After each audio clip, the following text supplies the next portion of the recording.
भौजी चोली रंग दिखी लहंगा बताव भौजी हो बताव भौजी पूरा रंग दी बदनवा बताव भौजी हो बताव भौजी हो लगावाला भौजी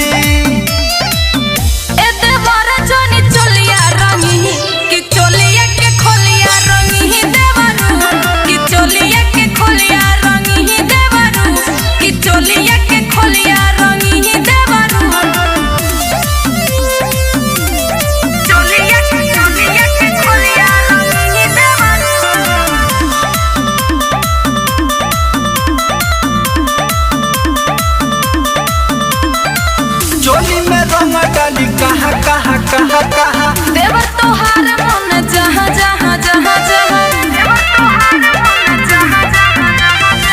चोली में रंग डाली कहाँ कहाँ कहाँ कहाँ देवर तोहार मन जहाँ जहाँ जहाँ जहाँ होली खेले में मजा आवेला हो आवेला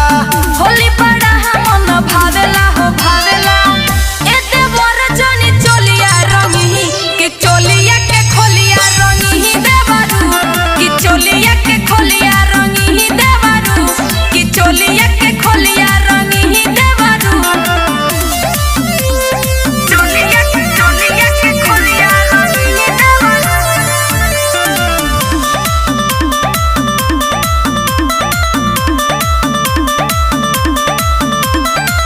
आवो ये भौजी खेले होली हेने रंगवा लगाई बोल केने केने केने केने आवो ये भौजी खेले होली हेने रंगवा लगाई बोल केने केने केने केने पूरा बदन पोतवाई लहो आई लहो आवो ना रंग लगावाई लहो आई लहो मन बात खाली गलिया रंगी देवर तनी चलिया रंगी देवरू देवर तनी चलिया रंगी देवरू देवर तनी चलिया रंगी देवरू